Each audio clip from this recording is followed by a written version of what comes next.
Assalamualaikum dan salam sejahtera. Pada hari ini saya bersama ahli kumpulan lain-lain akan menemu bual salah seorang pengurus syarikat yang terletak di daerah Manjung, Perak. Jadi seperti sedia maklum, krisis wabak COVID-19 melanda negara pada tahun 2020 telah memberi kesan kepada sektor pertanian.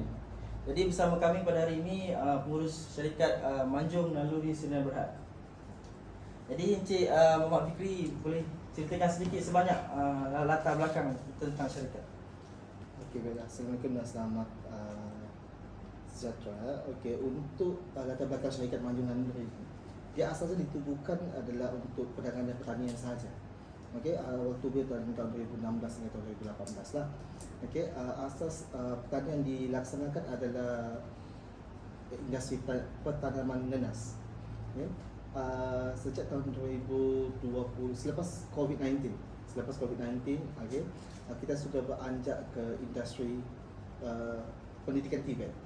Maksudnya kita cuba untuk nak latih golongan belia dan juga yang sedikit berusia, okay, untuk terjun dalam dunia pendidikan TVET. Maksudnya walaupun ada dalam kalangan mereka yang tidak mempunyai pendidikan dan sijil yang beriktiraf, jadi kita cuba buka peluang untuk memberikan sedikit sijil untuk mengiktiraflah punya latar belakang kerja dan juga skill yang mereka ada untuk mereka gunakan pada masa akan datang lah.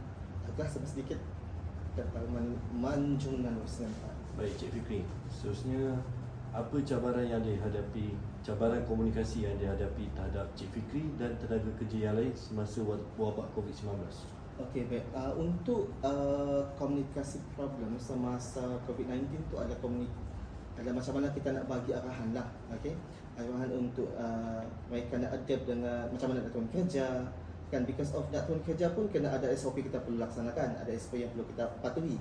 Okey, so the way is, the first thing first, saya gunakan adalah top down communication skill.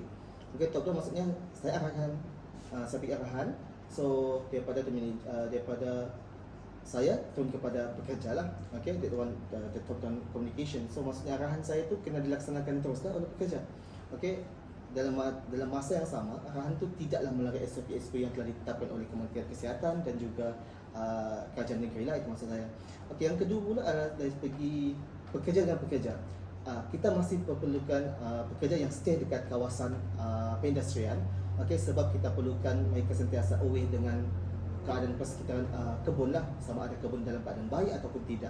Okay, oleh itu kita masih laksanakan juga internal, okay, internal communication lah, di mana komunikasi itu berlaku di antara pekerja sama pekerja. Okay, baik Cik Fikri. Apakah kesan yang melanda terhadap Cik Fikri dan syarikat semasa wabak COVID-19 melanda? Okey, untuk dia bukan halang, sedikit cabaran lah, okay, yang kita hadapi sepanjang COVID-19 tu adalah first, kita punya kesannya adalah pembekal kita. Okay, sebab kita industri bila bercakap pertanian dan penanaman ni, okay, kita perlukan sumber yang cepat supaya kita dapat generate income yang cepat lah. Okay, daripada yang sama kita pembekal kita dari segi baja, okay, racun serangga, racun perosak tu sedikit tergendala lah. Okay, sepanjang berlakunya COVID-19. Okay, tidak dinafikan kerugian tu dengan berlaku dalam syarikat ini lah. Okay, seterusnya adalah kita punya middleman.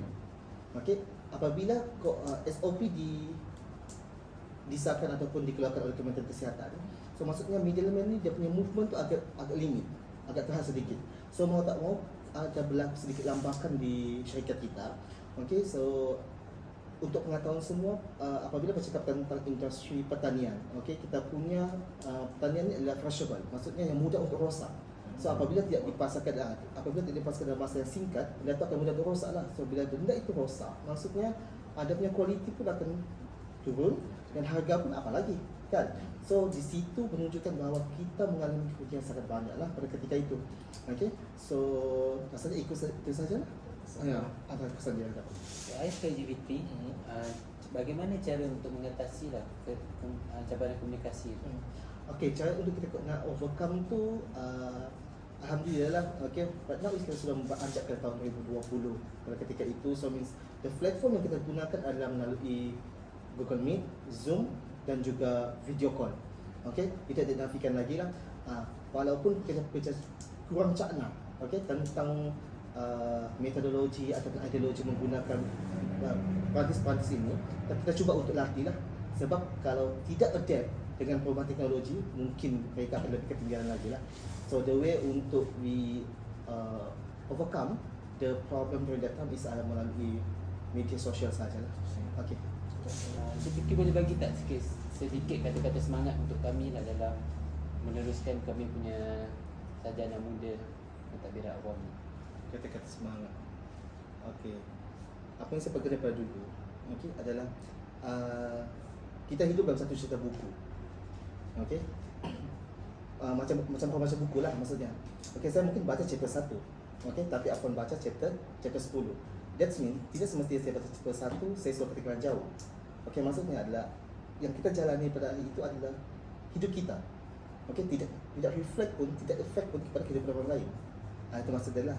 So maksudnya jangan cakap kita chapter 1 tapi kalau kita sudah chapter 10, maksud kita sudah ketinggalan jauh. No. Okay, chapter 1 is kita punya pengalaman hidup. Okay, apa yang dia lalui sampai ke chapter 10 tu kita tidak tahu. Dia punya susah, payah, jatuh, tinggi, bangkit, kan? Kita tidak tahu. That's why dia pada chapter 10. Okay, kita baru di chapter 1. So we doesn't know what happen in the future. So kalau orang cakap, alah kau baru ambil degree, kau baru nak ambil diploma, aku dah PhD.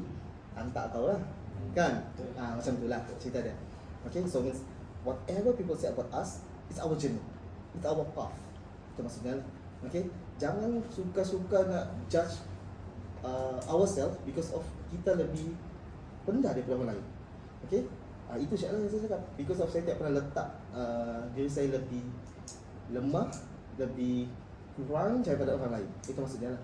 Sebab bila kita yang letak diri kita lebih sikit daripada orang lain, so apa lagi orang lain kan? Sebab orang muda-muda nak kata you bodoh, muda-muda nak kata you tak pandai. Orang lain dah kata you tak pandai dan you pun blame diri you tak pandai. So siapa yang nak hargai diri you? Jasmine lah. Okay, so apa yang saya cakap adalah hidup yang you all jalankan adalah hidup you all. Okay, so you lambat kah, you cepat kah, you buat full time kah, you buat part time kah, it's still a journey. Itu masih perjalanan. Okay, dan ingat kata I don't know, dia pepatah daripada Cina or what.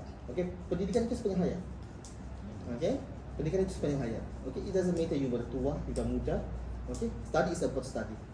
Alright, so jangan mudah give up.